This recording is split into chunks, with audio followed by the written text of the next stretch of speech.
Hello నమస్తే అండి. ఈరోజు రెసిపీ వచ్చేసి ఆంధ్రా స్టైల్లో బగారా రైస్ చేస్తున్నాను. దానికి ఒక 4 ఆనియన్స్ కట్ చేసుకొని పెట్టుకున్నాను. తర్వాత టమాటో, గ్రీన్ చిల్లీస్, కొత్తిమీర, పుదీనా, దానికి లవంగాలు, దాల్చిన చెక్క, యాలకులు. ఇది కొంచెం బరకగా దంచుకుంటాను. ఇంకా కర్డ్ ఏమో ఒక హాఫ్ గ్లాస్ కర్డ్, దాల్చిన చెక్క, లవంగాలు, యాలకులు కొంచెం బరకగా దంచుకుంటానండి. ఇట్లా దంచుకున్నాక 4 గ్లాస్ రైస్ తీసుకుని నానబెట్టుకున్నానండి. అంటే 1 kgకి తక్కువ.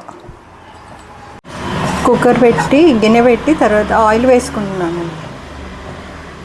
కొంచెం ఎక్కువగానే పడిద్ది ఆయిల్.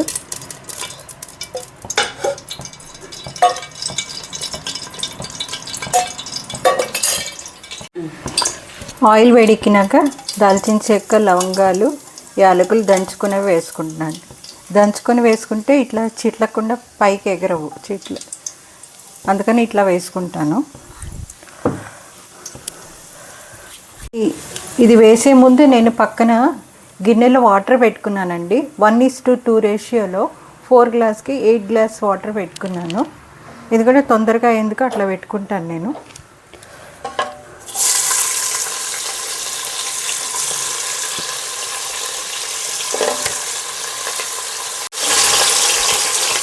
ఆనియన్స్ బాగా ఫ్రై అవ్వాలని, కొంచెం షాలో బ్రౌన్ అయితే చాలు.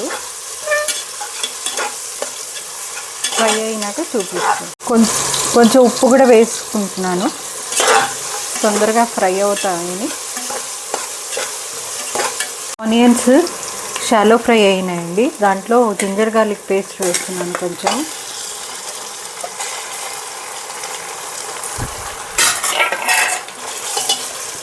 ఇది ఫ్రై అవ్వాలి. తర్వాత ఇది జింజర్ గార్లిక్ పేస్ట్ ఫ్రై అయినాక పచ్చిమిరపకాయలు వేస్తున్నాను.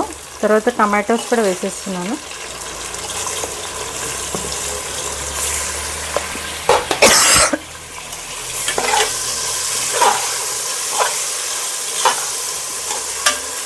ఇది ఫ్రై అవ్వాలండి. టమాటోస్ ఫ్రై అయినాక పుదీనా వేస్తున్నాను. పుదీనా, కొత్తిమీర వేసేస్తున్నాను.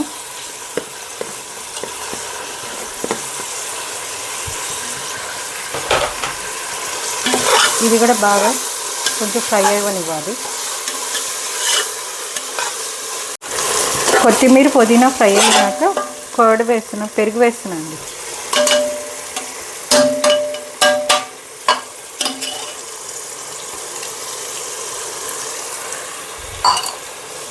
పెరుగు కూడా బాగా కలిపాలి. కలిపి ఒక 2 నిమిషాలు ఫ్రై అవ్వాలి. 2 మినిట్స్ కుక్ చేయాలండి. ఈ కర్డ్ వేసి బాగా ఫ్రై అయిందండి. తర్వాత దీంట్లో 1:2 రేషియోలో వేడి చేసుకున్న వాటర్ వేస్తున్నా.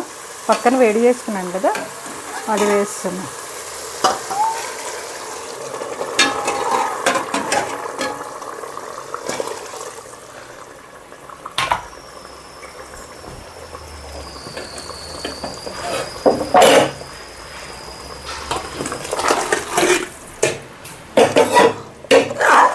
ఇట్లా వేడి చేసుకుని వేసుకుంటే తొందరగా అయిపోయిద్ది బగారా రైస్ అనేది. ఇట్లా వాటర్ వేసినాక బాగా మసలాలండి. మసిలినాక వాటర్ నేను చూపిస్తాను. వాటర్ బాగా మసిలిందండి. దీంట్లో ఉప్పు ఉందో లేదో ఈ టైంలో చూసుకోవాలి. ఉప్పు తగ్గిందండి, కొంచెం ఉప్పు వేస్తున్నా.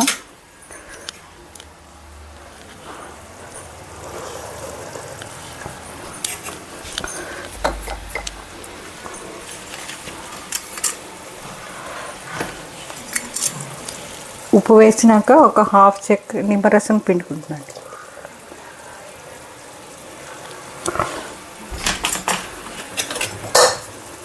దీన్ని కలిపి